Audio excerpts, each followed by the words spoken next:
ধানমন্ডিতে চলন্ত বাসে অগ্নিকাণ্ডের ঘটনা ঘটেছে এবং অগ্নিকাণ্ডে ঘটা সেই প্রাইভেট বিশ্ববিদ্যালয়ের বাসটি এই মুহূর্তে ধানমন্ডি থানায় সেটিকে নিয়ে আসা হয়েছে। আমরা রয়েছে সেই বাসটির সামনে এবং আজ সন্ধ্যা নাগাদ সেই বাসটিতে অগ্নিকাণ্ডের ঘটনাটি ঘটে। আমরা দেখতে পাচ্ছি যে বাসটিকে যেই যেই স্থানে চলন্ত অবস্থায় সেখানে আগুন লাগানো হয়েছিল সেই স্থানটিতে কিন্তু পরবর্তীতে সেখান থেকে বাসটিকে নিয়ে আসা হয়, কারণ সেটা একটি জনবহুল স্থান এবং সেখানে যানজট লাগার সম্ভাবনা রয়েছে এবং সেইগুলোকে কেন্দ্র করে পুলিশ সদস্যরা কিন্তু সেই বাসটিকে সেখান থেকে নিয়ে আসেন।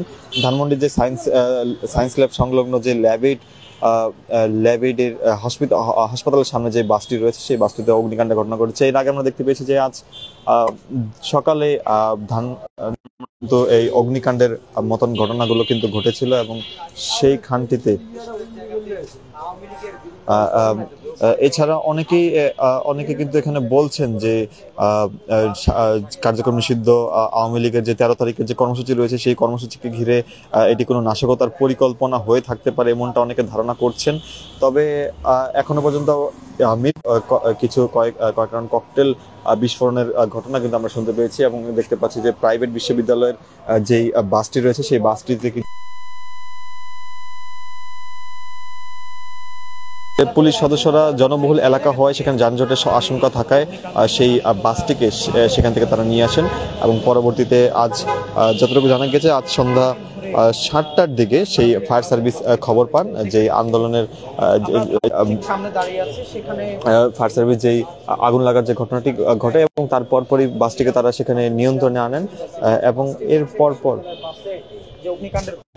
এরপর আমরা আসলে বাসটির বর্তমান অবস্থাটা কি। বাসটি কিন্তু বর্তমানে একদম আগুন লাগার পর বাসটির অবস্থা কিন্তু পুরোপুরি পুড়ে গিয়েছে এবং পুলিশ সদস্যদের সহায়তায় পুলিশদের যে গাড়ি রয়েছে সেই গাড়িটির সহায়তায় কিন্তু পরবর্তীতে সেই বাসটিকে সেখান থেকে নিয়ে আসা হয় এবং নিয়ে এসে থানার সামনে রাখা হয় জনবহুল স্থান হওয়ার জন্য। তবে যতটুকু ধারণা করা যাচ্ছে যে আওয়ামী লীগের যেই ঘটনাগুলো অর্থাৎ যে নাশকতার চেষ্টা করা হচ্ছে সেই আওয়ামী লীগের 13 তারিখের যে কর্মসূচি রয়েছে সেই কর্মসূচিকে ঘিরে এই ধরনের কার্যক্রম হওয়ার সম্ভাবনা রয়েছে, সেটাও কিন্তু অনেকে এখানে মনে করছেন। রাজধানীতে ধানমন্ডিতে যে ল্যাবেট হাসপাতালের সামনে যে বাসে আগুন লেগেছে আজকে সন্ধ্যা 7টার দিকে খবর পেয়ে ফায়ার সার্ভিসের 2টি ইউনিট সেখানে তারা সাথে সাথে যায় এবং সাথে সাথে গিয়ে তারা পরিস্থিতি নিয়ন্ত্রণে আনে এবং পরবর্তীতে বাসটিকে 1 ঘন্টার মধ্যে থানার সামনে আমরা নিয়ে আসতে দেখেছি। তবে অনেকেই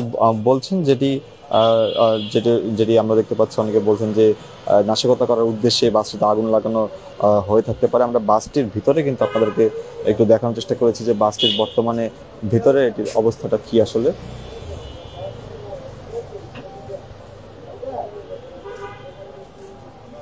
বাসটির ভিতরে যদি আপনাদেরকে একটু দেখানোর চেষ্টা করি যে বাসটির আশেপাশে রয়েছে এবং সেইখান থেকে কিন্তু আমরা দেখতে পাচ্ছি বাস নাজুক অবস্থা, চলাচল অযোগ্য অবস্থায় কিন্তু রয়েছে বাসটি, ঝলসে যাওয়া অবস্থায় কিন্তু রয়েছে বাসটি, যতটুকু আমরা দেখতে পাচ্ছি এই মুহূর্তে আপনাদেরকে দেখানোর চেষ্টা করছি। তবে পুলিশের যেই সংলগ্ন যে ধানমন্ডি এলাকাটি ঘটনার পরপর কিন্তু পুলিশের নিরাপত্তা আমরা দেখতে পাচ্ছি, সাথে কিন্তু ধানমন্ডি 32 নম্বর যে সড়কটি রয়েছে সেইখানেও পুলিশের যথেষ্ট নিরাপত্তা আমরা লক্ষ্য করতে পারছি। যারা বাসটির সংশ্লিষ্ট রয়েছেন তারাও কিন্তু এই বাসটি তারা কিন্তু দেখে যাচ্ছেন। আমরা একটু বাসটির ভিতরে যাওয়ার চেষ্টা করব, যে দেখানোর চেষ্টা করব যে বাসটির একদম পুড়ে যাওয়ার পর বাসটির বর্তমান অবস্থা একদমই ধ্বংসপ্রাপ্ত বলা যায় এবং আগুনের গন্ধ রয়েছে।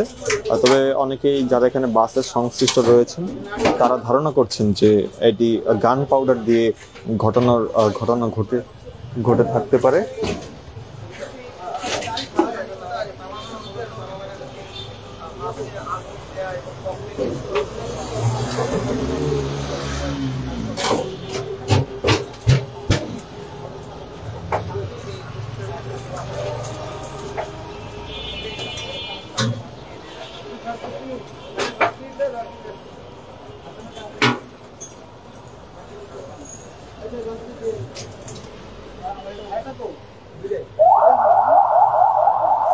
দর্শক ছিলাম সরাসরি দেখানোর চেষ্টা করছিলাম সার্বিক চিত্র। আমরা আবারও যুক্ত হবো ইত্তেফাক লাইভের মাধ্যমে, দেখানোর চেষ্টা করবো পরবর্তী যে কোনো অবস্থা।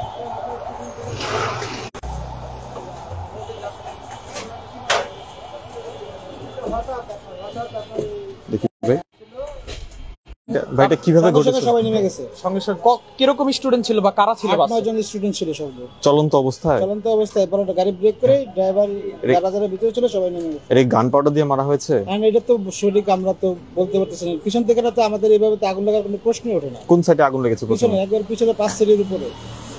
আনুমানিক কি পরিমাণ শিক্ষার্থী ছিল এখানে? আমাদের 7-8 জন ছিল মাত্র। আচ্ছা, দর্শক শুনছিলেন যেটি আমরা বুঝতে পারলাম যে শিক্ষার্থী ছিল এবং সেই চলন্ত অবস্থায় সেই বাসটিতে আগুন ধরিয়ে দেওয়া হয় এবং পরবর্তীতে আতঙ্কিত শিক্ষার্থীরা সেখান থেকে তারা নেমে যান এবং আগুন লেগে যাওয়া যে বাসটি, আর সেই বাসটিতে কোনো হতাহতের ঘটনা তো কিন্তু তার এখনো পর্যন্ত শোনা যায়নি। পেছনে যে শিক্ষার্থী ছিল সে আসলে জানায় যে আগুনটি পেছন থেকে আসলে লাগানো হচ্ছে, তবে বাস ড্রাইভার তিনি আসলে বুঝতে পারছেন না চলন্ত অবস্থায় কিভাবে আগুনটি লাগানো হয়েছে। আমরা দেখতে পাচ্ছি যে এখানে বাসের বর্তমান